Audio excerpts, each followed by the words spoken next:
네, 오늘 저는 본문의 말씀을 통해서 베드로의 고백이라는 제목의 말씀 함께 나누기 원합니다. 이 직전에 예수님께서는 자신의 살과 피를 먹고 마시는 것에 관해서 말씀을 해주셨습니다. 그 말씀을 들은 사람들은 크게 요동하기 시작합니다. 지난주에 설명드린 것처럼 유대인들은 결코 피를 먹지 않습니다.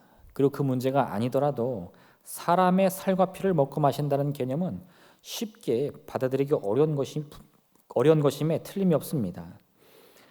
이에 예수께서는 그들을 향해서 이 말씀이 마음에 걸리는 이유는 그것이 육의 말씀이 아니요 영의 말씀이기 때문이라고 설명해 주십니다. 오늘 그 말씀이 무슨 의미를 가지고 있는지 또 우리가 어떻게 이해하는지 함께 살펴보기 원합니다. 첫 번째, 하나님의 말씀은요, 우리가 이해하기 어려운 말씀입니다. 영의 말씀의 가장 큰 특징은 이해하기가 어렵다는 사실이에요. 육의 말씀과 영의 말씀의 가장 큰 차이가 바로 여기에 있습니다. 육의 말씀은 누구나 쉽게 이해할 수 있어요. 왜냐? 그 말씀이 우리의 삶과 직접적으로 연결되기 때문입니다. 성경도요, 이런 육신에 관련된 말씀들이 많이 있어요. 우리가 흔히 지혜의 말이라고 부르는 잠언이나 전도서의 경우 그렇습니다. 그 말씀들을 가만히 읽어보면요, 예수 그리스도의 십자가의 이 복음, 그 깊은 의미를 잘 알지 못해도 이 전도서나 잠언들은 지식 있는 사람들은 읽으면서 쉽게 받아들일 수 있습니다. 하나님께서는 분명 우리의 육신의 삶도 영의 일만큼이나 아주 중요하게 여겨주십니다. 그래서 하나님께서는 우리의 영혼이 잘 되는 것만이 아니라 육신이 강건하고 우리의 범사의 삶이 늘 형통하기를 바라시는 거예요. 근데 여기서 한 가지 더 우리가 살펴보면요, 또 그게 전부가 아니라는 거예요. 육신이 강건하고 범사가 형통한 것 뿐만 아니라 또 어디로 돌아가야 돼요? 우리의 영혼도 분명 잘 돼야 된다는 겁니다. 하나님께서 우리에게 바라시는 것은 단지 육신이 강건하고 물질적으로 풍요로운 삶만 사는 것이 아닙니다. 그 모든 축복을 잘 누릴 수 있게 우리의 영혼이 잘 돼야 된다는 거예요. 그래서 하나님은 때때로 우리에게 영에 관한 말씀을 주시는데 문제가 거기서 생기는 거죠. 육신에 관련된 말씀을 들을 때는 참 마음이 쉽게 감동이 되고 동의가 되는데 이 영에 관련된 말씀을 들으면 때로는 그게 쉽게 이해가 되지 않는다는 거예요. 왜냐? 우리가 이 평상시에 이 영혼의 일을 많이 고민해 보지 않잖아요. 오늘 아침에 눈을 뜨고 기도하시는데 이 영의 일, 오늘 하루 내 영혼이 어떨까를 고민해 보신 적 있으신가요? 우리 대부분은 무얼 먹을까, 무얼 마실까, 그죠? 할렐루야. 네, 점심시간만 되면 우리 교육자들도 맨날 고민해요. 오늘 뭐 먹지? 네. 그런 고민을 통해서 이 육신의 말씀, 육신과 관련된 말씀은 쉽게 우리가 받아들일 수 있는데 이 영의 일에 대해서는 평소에 잘 고민을 안 하다가 갑자기 그 말씀이 내게 딱 주어지면 이게 도대체 무슨 말씀이지? 이게 도대체 무슨 의미지? 잘 이해가 선뜻 안 된다는 겁니다. 평소 자신의 영혼에 관한 일이나 영원한 하나님의 나라에서 깊이 생각하지 않는 사람이라면 그런 말씀을 들을 때 당황한 것이 너무 당연한 것이에요. 그런 사람에게서 이 영의 세계라는 것은요, 별로 익숙한 세계가 아니기 때문에 그렇습니다. 그래서 예수님 당시에 많은 유대인들이요, 예수님께서 이 육신에 관련된 말씀을 주실 때는 막 환호하면서 호산나 다윗의 자손이요 이렇게 말했는데 예수님이 영에 관한 말씀을 주시면 어떻게 해요? 저가 무슨 말을 하는가? 그는 목수의 아들이 아니냐? 하면서 예수님을 받아들이기가 너무 어렵다는 거예요. 많은 유대인들이요, 예수님의 말씀에 환호하다가도 또 때로는 그 말씀을 듣고서 원망하고 불평하며 또 예수님을 오해하기까지 합니다. 그에 관련된 이야기가 하나 나오는데 예수님께서 하루는 제자들을 불러놓고는 예수님의 십자가 고난과 죽음에 대해서 말씀해 주셨어요. 이건 무엇과 관련된 일입니까? 이건 영과 관련된 일이거든요.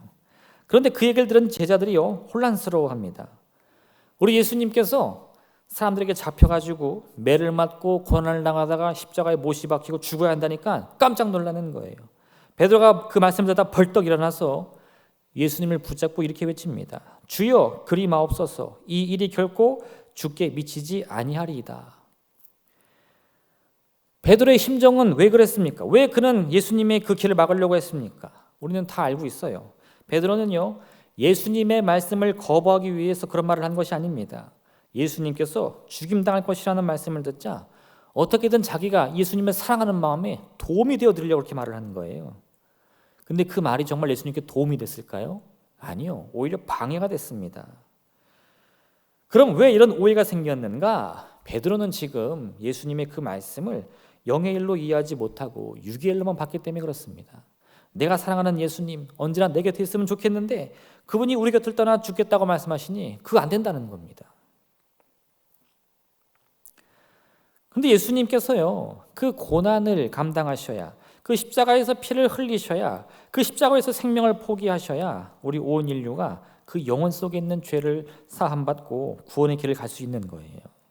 근데 그와 같은 영의 일에 무지했던 이 베드로는요, 자신의 육신적인 생각으로 이해하다 보니까 예수님의 진심을 깨닫지 못하고 그 말의 진정한 의미를 깨닫지 못하고 예수님을 사랑한다 외치면서도 오히려 하나님의 길을 가로막는 그 어리석은 자의 자리에 서게 된 것입니다. 근데 사실 우리도 크게 다르지 않아요. 우리는 때로 하나님의 말씀을 들으면서 그 말씀에 의미하는 바를 잘 깨닫고 행하는 것이 아니라 오히려 오해하여 엉뚱한 일을 행하기도 합니다. 하나님께서 소돔과 고모라를 심판하실 때 하나님의 사자들은 아브라함을 위해서 그 조카 롯에게 그 사실을 미리 알려줍니다. 롯이 깜짝 놀라가지고요, 아내와 두 딸을 빨리 불렀어요. 우리 도망가야 된다. 하나님이 이 성읍을 심판하신단다. 그리고 어떻게 했어요? 자기의 두 딸과 이 결혼을 예정한 이 약혼자들 사위 둘에게 가가지고 그 얘기를 그대로 전했습니다. 롯의 아내와 두 딸은요, 롯의 이야기를 듣고는 즉시 순종해가지고 짐을 살리고 이 피난 갈 채비를 했는데 롯의 두 사위가 될 이 사람들은요, 그 얘기를 듣고 뭐라 그랬냐? 이 롯이 농담을 하는 줄 알았습니다. 도무지 듣지 않는 거예요. 하나님이 이 성읍을 심판한다고요? 무슨 일로 이 땅을 심판한다는 겁니까? 이해가 안 되는 거예요. 하나님께서 또한 한 번은요, 불타는 떨기나무 가운데 모세를 만나 주십니다. 그리고 그를 부르시면서 내가 너를 애굽에 보낼 테니 나의 말을 전하며 내 백성 이스라엘을 바로의 손에서 구하라 말씀하셨어요. 근데 모세가 그 말을 듣자 어떻게 대답했느냐? 주여 보낼 만한 자를 보내소서 이렇게 말했어요. 무슨 뜻입니까? 지금 하나님이 나 불러가지고 일 시키는 거예요. 어떤 일이에요? 애굽의 바로와 싸우라는 거예요. 아이고 하나님 말도 마세요. 애굽의 바로가 어떤 사람인 줄 아세요? 내가 그 밑에서 컸는데 도무지 이길 수가 없어요. 나는 그 상대가 안 되니까 보낼 만한 자를 보내소서 이겁니다. 근데 사실 하나님께서 모세에게 하시는 그 말씀의 진짜 의미는 그게 아니에요. 모세는 하나님의 메신저에 불과합니다. 모세가 무슨 말을 할까 고민할 것이 아니에요. 모세가 무슨 행동을 해야 할까 고민할 것이 아닙니다. 하나님이 주시는 말을 전하면 되고 하나님이 하라는 것을 하기만 하면 되는 거예요. 근데 그 메신저가 마치 자기가 주인인 것이 된 것처럼 고민을 하니까 하나님의 말씀을 도무지 받아들일 수가 없는 거죠. 모세는 하나님의 말씀을 완전히 오해했습니다. 그는 자신이 그 모든 일을 감당해야 된다고 생각했는데 하나님도 이미 그가 그런 능력이 없다는 걸 잘 알고 계세요. 여호와께서 그에게 이르시되 누가 사람의 입을 지었느냐? 누가 말 못하는 자나 못 듣는 자나 눈 밝은 자나 맹인이 되게 하였느냐? 나 여호와가 아니냐? 이제 가라. 내가 내 입과 함께 있어 할 말을 가르치리라.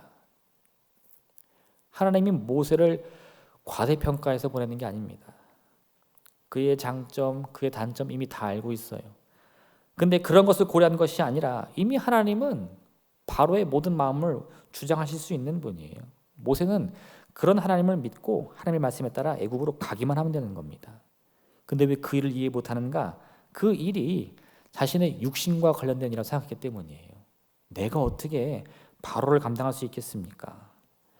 하나님은 모세의 도움이 필요하신 것이 아니었습니다. 모세는 그저 하나님께서 주시는 그 말씀을 전하면 되는 것이에요. 하나님이 모세를 원하는 것이 아니라 모세가 하나님의 도움으로 그 일을 이루게 될 것이었습니다. 하나님이 말씀이 했을 때 우리가 이와 같이 이런 모세의 모습과 같이 당황하는 이유가 무엇이냐?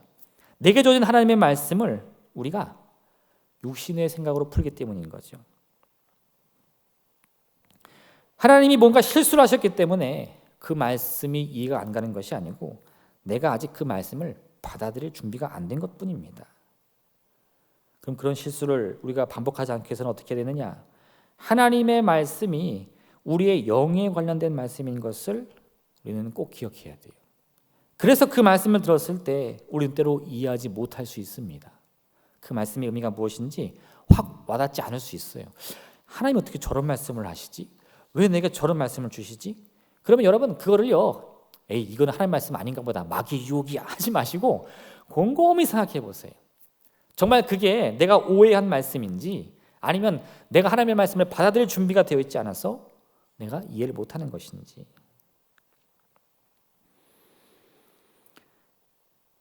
하나님의 음성이 내게 들린다 느껴졌을 때, 때로 그 말씀이 잘 이해가 되지 않아서 여러분의 마음이 괴로운 순간, 여러분 그것으로 인해 고민하지 마시고 그 말씀을 하나님의 영의 말씀으로 기억하시면서 조금만 더 깊이 묵상해 보시길 바랍니다. 그 말씀을 놓고 기도해 보시는 거예요. 그리고 그 말씀과 관련된 성경의 구절들을 하나하나 읽어보시는 거예요. 그 일이 완전히 해결될 때까지 끊임없이 붙들고 그 말씀을 마음에 담기 위해서 노력하셔야 됩니다. 그래야 그 말씀이 내 생각 속에서 흩어지지 않고 나의 마음을 붙들 수 있는 거예요. 이해되지 않는 말씀, 그것은 잘못된 말씀이 아닌 것을 기억하시길 바랍니다. 영의 말씀은 때로 우리의 생각을 넘어서 우리가 쉽게 받아들일 수 없을 수 있다는 거예요. 두 번째, 또 하나님의 말씀의 특징이 뭐냐? 때로는 마음의 걸림이 되기도 합니다. 하나님의 말씀을 이해하기 어렵다고 하는 것과 마음의 걸림이 된다는 것은 완전히 다른 의미예요. 제가 예전에 대학교 때 경험한 일인데, 제가 신학을 전공했거든요. 할렐루야, 모르셨죠? 네.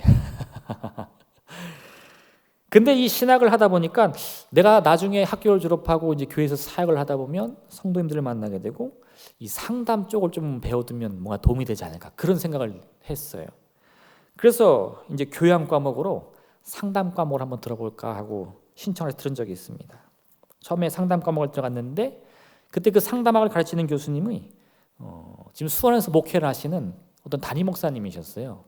목회를 하는데 그분도 대학교 때 상담을 전공을 해가지고 신학과 동시에 같이 공부를 하셔가지고 목회를 하시면서 상담 일도 같이 하신다는 거예요. 그래가지고 그때 이제 우리 학교에 강사로 초빙이 돼서 수업을 하시는 겁니다. 이분이 상담학 전공자인데 목회를 하시는 분이니까 이 신학생들이 원하는 게 뭔지 너무 잘 아시는 거예요. 그래가지고 제가 원했던 부분도 아주 쏙쏙 잘 가르쳐 주더라고요. 너무 좋았습니다. 그래서 그 수업이 끝나고 그 다음 학기에도 또 상담학을 찾아서 거기에 수강을 신청하고 들었어요. 딱 들어갔는데 그 다음 학기에 이 상담학을 가르치는 교수님은 연세대학교 상담학 교수였어요. 이분은 신학의 신자도 모르고 평생을 상담만 하신 분입니다. 그리고 가르치기 시작하는데 이 교수님의 머릿속에 이 앉아있는 학생들은 다 상담학 전공자라는 개념이 있더라고요. 그 입에서 나오는 말들의 절반은 도무지 알아들을 수가 없는 거예요. 이 상담 전문 용어들을 막 쏟아내시는데 저 용어가 저런 뜻이었어? 갑자기 제가 막 바보가 된 느낌이고 그 수업을 따라가기가 너무 힘든 거예요. 그래서 그 학기를 울며 겨자 먹기로 마친 다음에 그 이후 다시는 상담학을 들은 적이 없습니다. 할렐루야. 네.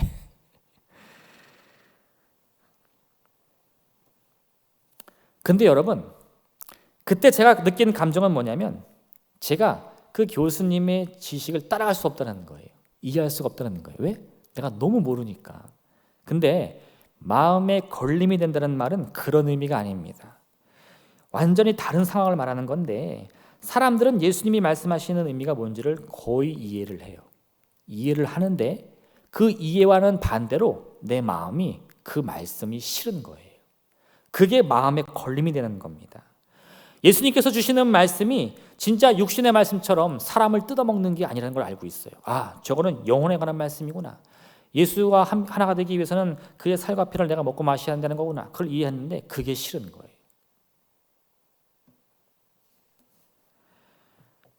하나님의 말씀이 이해하기가 어렵다고 해서 성경의 말씀을 많이 읽고 자신의 지식과 지혜를 폭이 넓혀야 한다고 해서 해결되는 것이 아닙니다. 왜요? 때로 그 말씀은 온전히 받아들이기에는 걸림이 되는, 우리에게 또 다른 한계를 보여주기 때문이에요. 노아의 시대 하나님께서 세상을 살펴보았습니다. 아담으로부터 시작된 이 죄악의 뿌리가 점점 온 세상에 퍼지기 시작했어요. 사람들의 마음과 생각이 점점 더 악해지기 시작했습니다. 극히 하나님이 보시기에도요, 우리 인간들의 상태가 도무지 손쓸 수 없는 지경에까지 이르렀어요. 그래서 어떻게 하나님 결정을 하셨느냐? 하나님이요, 보통 이 심판을 하실 때는 경고의 의미를 갖습니다.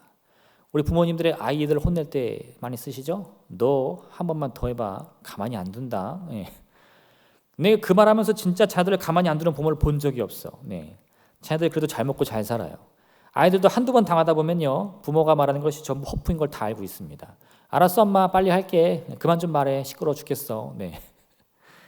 그런데요, 이 노아의 시대 하나님이 계획하신 심판은 그런 의미가 아니었어요. 뭐냐? 완전히 하나님이 창조하신 이 모든 생명과 생물들을 다 멸하시기로 결정하셨습니다. 내가 홍수로 그들을 다 쓸어버리고 새로운 세상을 만들리라. 새 창조를 하시겠다는 거예요. 이제 온 인류가 말 그대로 멸망일보 직전에 놓이게 된 겁니다. 이런 조금의 소망도 보이지 않는 시기에 하나님의 마음을 바꾼 사람이 있어요. 그게 누구냐? 노아였어요. 온 세상에 죄가 가득할 때 이 노아는 끝까지 하나님을 붙잡았습니다. 하나님이 그 노아 한 사람의 믿음을 보시고 그 계획을 바꾸셨어요. 어떻게? 온 세상의 생명을 멸하되 새로운 창조를 하는 것이 아니라 노아를 통해 생명들을 살려서 그들로 시작하게 하자. 네. 이 말씀 이해되시죠? 그 전에 계획은 뭐라고요? 완전히 싹 멸한 다음에 새로 창조하는 거예요. 깔끔하겠죠? 네. 근데 하나님이 그 생각을 바꾸셨어요. 왜요?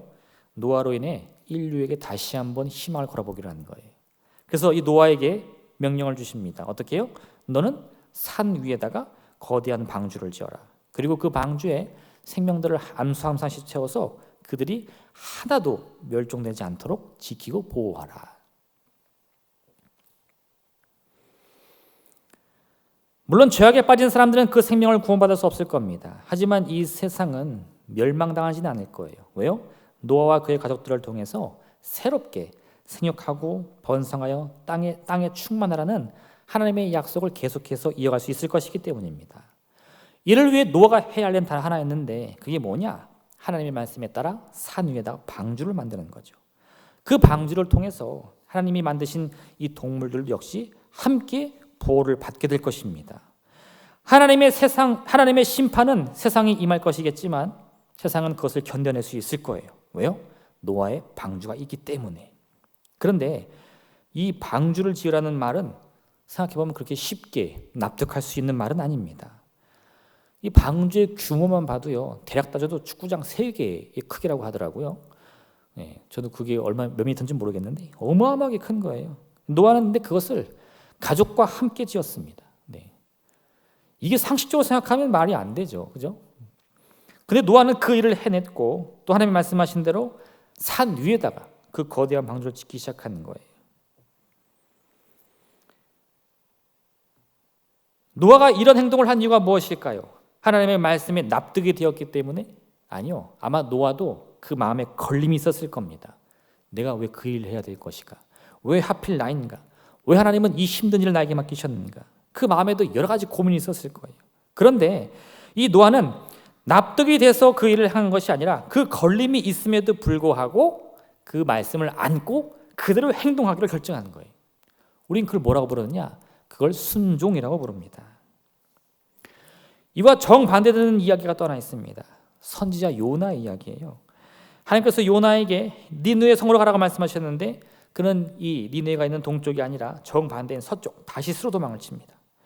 하나님께서 그를 억지로 붙잡아가지고 니느웨 성으로 보냈는데 그곳에서도 이 요나는요 하나님께 계속 따지면서 불평하는 거예요. 저 악이 가득한 니느웨 성은 하나님의 심판을 받고 멸망해야 된다는 겁니다. 이 요나가 불순종한 이유는 하나님의 말씀을 이해하지 못했기 때문이 아니에요. 그거 너무 어려워요. 그 말씀이 뭔지 모르겠어요. 에라 모르겠다 도망이나 치자. 이게 아니라 하나님의 뜻이 무엇인지 정확히 알고 있었어요. 그것을 정확히 알았는데 내 마음에 그 말씀이 너무 싫었던 거예요. 그래서 그 말씀이 걸림이 되어서 도망을 친 겁니다.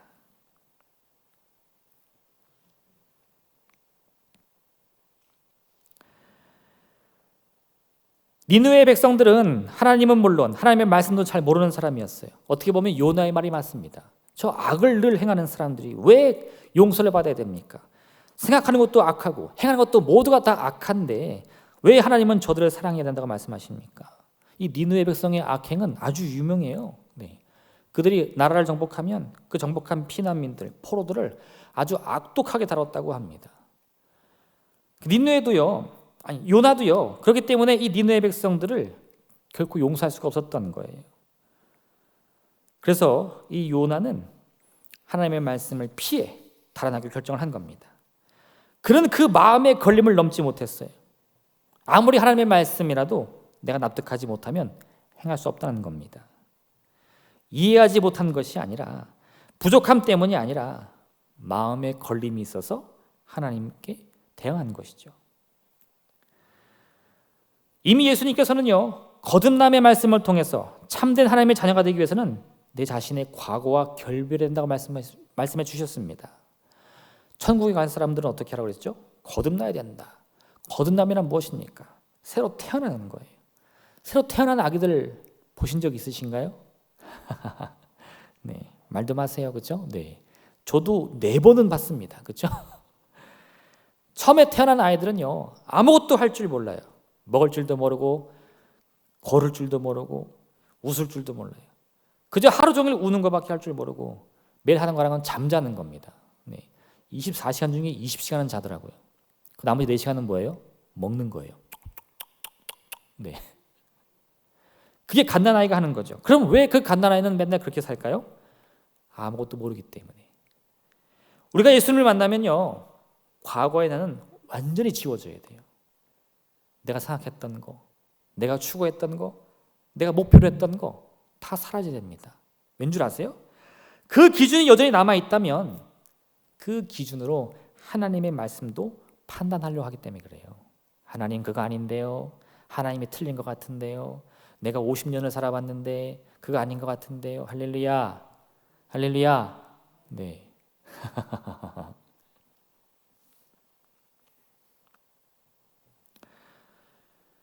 우리는요, 예수님의 생명의 말씀 앞에서는 마음의 거리낌이 느껴지는 한이 있다 하더라도 그 말씀이야말로 생명인 것을 바라볼 수 있어야 됩니다. 이해가 돼서 따르는 것이 아니에요. 납득이 돼서 따르는 게 아닙니다. 그 말씀이 생명인 것을 그냥 무턱대고 믿어야 되는 거예요. 그 믿음이 없다면 우리는 이 마음에 걸림이 있는 하나님의 말씀 앞에서 매번 넘어질 수밖에 없어요. 하나님 앞에 불평할 수밖에 없어요. 하나님께 따질 수밖에 없습니다. 여러분, 우리는 그런 실수를 반복해서는 안 됩니다. 하나님의 말씀은 때로 이해할 수 없고 때로는 걸림이 있을지 모르겠지만 그것은 하나님의 말씀이에요. 여러분이 그 말씀을 바라볼 수 있는 믿음이 있으시길 주님을 축원드립니다. 그래서 마지막 3번째, 여러분, 우리에게는 오직 믿음밖에 없어요. 잘 이해할 수도 없고 때로는 마음에 걸리기까지 하는 그 하나님의 말씀을 어떻게 하면 받아들일 수 있는가? 네, 그 해답은 믿음밖에 없습니다. 성경은 이 믿음에 대해서 많은 말씀을 주시는데 제가 그 말씀을 읽을 때마다 떠오르는 어떤 그림이 있어요. 뭔 줄 아세요? 우리 그 옛날에 전 드라마에서만 봤는데 이 약장수 아저씨들이 이렇게 다니면서 애들은 가라, 애들은 가라, 이 약 한 번만 잡숴봐. 이거 기억나시죠?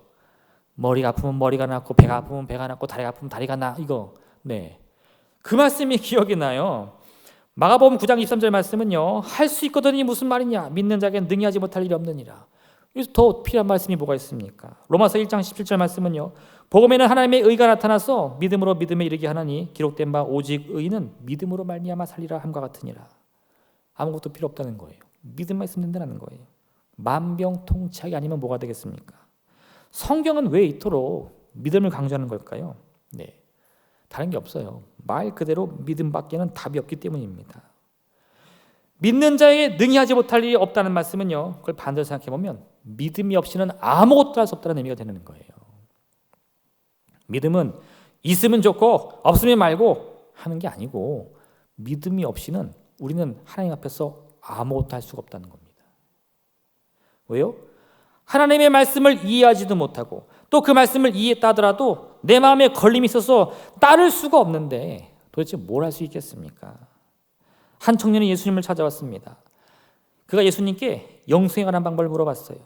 예수님께서요, 모세율법을 말씀해 주시니까 이 청년이 자신 있게, 아유 예수님 말도 마세요. 내가 어렸을 때부터 그런 말씀들을 얼마나 잘 지켜놓은 줄 아세요? 자신 있게 얘기합니다. 예수님이 그 대답이 마음에 드셨어요. 근데 이렇게 다시 한번 말씀하십니다. 내게 아직도 한 가지가 부족한 것이 있으니 내게 있는 것을 다 팔아 가난한 자들에게 나눠주라. 그리하면 하늘에서 내게 보화가 있으리라. 그리고 와서 나를 따르라. 갑자기 청년의 얼굴이 변하면서 안색이 안 좋아지더니 급히 도망치다 떠납니다. 성경은요, 그 청년이 그렇게 반응한 이유가 그가 부자였기 때문이다 이렇게 말씀하고 있어요. 청년이 예수님의 말씀을 받아들이지 못한 이유는 그 말씀이 이해가 되지 않았기 때문이 아니에요. 그 말씀이 그 마음에 걸렸기 때문입니다. 그럼 그 청년은요, 왜 그 말씀에 걸림 앞에서 그걸 넘어서지 못하고 도망쳤을까요? 사실은 예수님에 대한 믿음이 없었기 때문인 거죠. 그가 모세율법을 지킨 이유가 무엇입니까? 예수님을 따르기 위해서가 아니라 본래부터 부유했던 자기의 삶을 유지하기 위해서였던 거예요. 근데 그걸 포기하려고 하니까 이 청년이 생각하기에는 완전히 죽이기 전도된 거죠. 아니 예수님, 내가 지금까지 내 재산 지키려고 그렇게 노력했는데 그걸 포기하라고요? 말도 안 되는 소리 하지 마세요. 세리장 삭개오는 예수님께서 근처 지나가신다는 말을 들으니까 예수님의 얼굴이라도 한번 보고 싶어서 달려나갑니다. 근데 그는 키가 좀 작았나 봐요. 이미 예수님 주변에 많은 사람들이 모여 있으니까 예수님이 보이질 않습니다. 그래서 이 삭개오가요, 근처에 있던 돌 무화과 그 나무 위에 올라가가지고 예수님을 찾아봅니다. 그 예수님을 딱 발견했는데 이 삭개오가 예수님을 발견한 바로 그 순간에 예수님도 삭개오를 바라고 있었어요. 가던 길을 멈추시더니 삭개오에게 다가오십니다. 그리고 오늘 내가 너희 집에 유하야겠다 말씀해 주셨어요. 그 말 듣자마자 삭개오가 나무에서 뛰어내려오면서 이렇게 말합니다. 주여 보시옵소서, 내 소유의 절반을 가난한 자들에게 주겠사오며 만일 누구의 것을 속여 빼앗은 일이 있으면 내 갑절이나 갚겠나이다. 예수님이 삭개오에게 뭐라고 말씀하셨습니까? 너 삭개오, 지은 죄가 많으니 회개하라 이렇게 하셨나요? 아니요. 내가 오늘 너희 집에 가서 좀 자야겠다 이렇게 말씀하셨거든요. 그런데 갑자기 삭개오가 마치 동문서답하듯 엉뚱한 대답을 합니다. 어떤 대답이요? 주님, 잘 들어보세요. 제 소유의 반은 다 팔아서 가난한 사람 좀 도와주겠습니다. 제가 과거에 좀 나쁜 짓을 많이 했는데 저 때문에 손해본 사람이 있으면 제가 4배로 좀 갚아줄게요. 삭개오가 처음 예수님 만나려고 할 때 내가 예수님 만나기만 해봐. 내 재산 다 팔아 다 나눠줘야지 이랬어요? 아니요. 삭개오가 바란 것은 예수님 얼굴을 한번 보는 거예요. 근데 예수님 얼굴을 한번 본 것이 아니라 그 예수님이 자기를 알아봐 주자 삭개오의 마음에 감동의 물결이 밀려옵니다. 그리고 그때 그 순간 이 삭개오가 느낀 건 뭐냐? 내가 평생 악착같이 벌어온 이 돈이 중요한 것이 아니고 오늘 그 예수님의 말씀에 따라서 내 삶을 바꾸는 게 더 중요하구나. 그 사실을 깨달은 거예요. 그리고 예수님, 이제는 내가 지금까지 살아온 삶이 아니라 예수님이 말씀하신 그 말씀에 따라 내 삶을 바꾸겠습니다. 고백하고 있는 거예요. 이게 뭐냐? 이게 믿음입니다.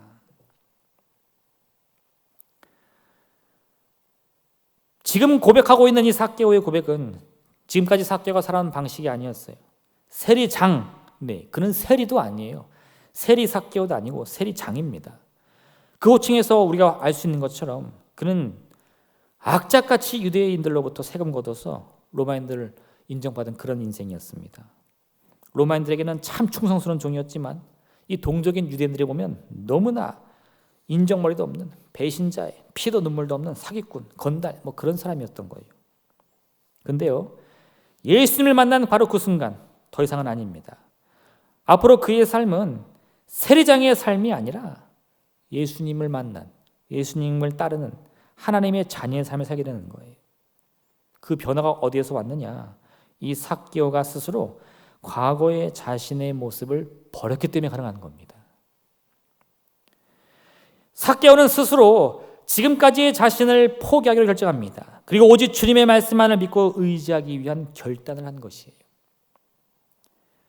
평생을 하나님의 말씀에 따라 살아온 부자 청년은 단 하나의 변화 앞에서 걸려 넘어졌고 평생을 유대인의 등을 치며 살았던 이 삭개오는 예수님과의 만남을 통해 그 인생을 바꾸기로 결정합니다. 이 결정적인 차이가 믿음인 것을 꼭 기억하시기 바랍니다. 여러분, 믿음은 다른 것 아니에요. 우리 자신의 삶과 생명의 주권이 하나님의 것임을 인정하는 게 바로 믿음입니다. 이 청년은 예수를 만난 그 순간에도요, 자기의 생명의 주권을 넘길 수가 없었어요. 그러니 뭐가 필요해요? 내가 내 생명을 지켜야 하니까 재산이 필요한 거예요. 삭개오는요, 예수를 만나는 순간 내 생명의 주권이 하나님께 있다는 것을 인정했어요. 그러니까 더 이상 악착같이 욕먹으면서 돈 벌 필요가 없는 거예요.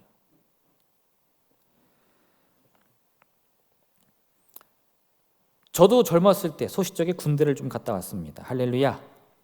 네. 이렇게 말하면 안 믿는 사람이 너무 많아서 제가. 네. 근데 저도 군대 갔다 왔어요.